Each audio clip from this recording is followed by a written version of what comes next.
નમસ્કાર દર્શક મિત્રો, આપ જોઈ રહ્યા છો સૌરાષ્ટ્ર ધારા ન્યૂઝ. હવે છે અગત્યના સમાચાર. ધારી એસટી ડેપો દ્વારા રેવન્યુ તલાટીની પરીક્ષાને ધ્યાનમાં રાખીને વિદ્યાર્થીઓ માટે એક્સ્ટ્રા બસ દોડાવવામાં આવી.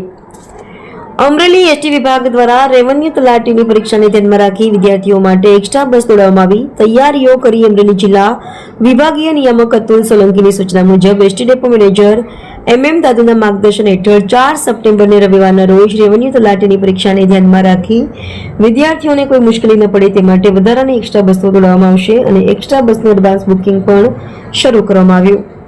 વિદ્યાર્થીઓ રિઝર્વેશન કરાવી શકે તેમજ બસનું ભાડું રેગ્યુલર ભાડું જ રાખવામાં આવ્યું. તેમજ વિદ્યાર્થીઓને પરીક્ષા કેન્દ્ર જેમાં રાજકોટ, જૂનાગઢ, અમદાવાદ, ભાવનગર સહિત વિવિધ પરીક્ષા સેન્ટર સુધી વિદ્યાર્થીઓને તકલીફ ન પડે તે માટે આ રૂટ ઉપર વધુ બસ દોડાવવામાં આવશે અને જરૂર જણાયે વધુ એક્સ્ટ્રા બસ દોડાવવામાં આવશે.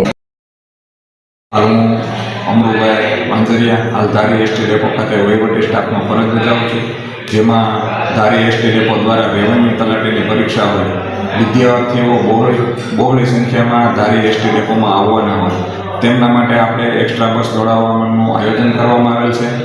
અમરેલી વિભાગ દ્વારા તૈયારીઓ શરૂ કરી દીધેલ છે. અમરેલી વિભાગના જિલ્લા નિયામક શ્રી અતુલભાઈ સોલંકી તેમજ ST depot manager Shri MM દાદુ સાહેબના સીધા જ માર્ગદર્શન હેઠળ આવનાર 14 સપ્ટેમ્બરના રોજ રેવન્યુ તલાટીની પરીક્ષા હોવાથી વિદ્યાર્થીઓને કોઈ અગવડતા ન પડે તે માટે વધારાની એક્સ્ટ્રા બસો દોડાવવામાં આવશે અને એક્સ્ટ્રા બસોનું એડવાન્સ બુકિંગ પણ અત્રેથી આપણે શરૂ કરી દેવામાં આવેલ છે ધારી એસટી ડેપો ખાતેથી, જેથી કરીને વિદ્યાર્થીઓ રિઝર્વેશન કરાવી શકે. તેમજ બસનું ભાડું પણ આપણે રેગ્યુલર જ વસૂલવાનું છે, તેમાં કોઈ વધારો કરવામાં આવેલ નથી.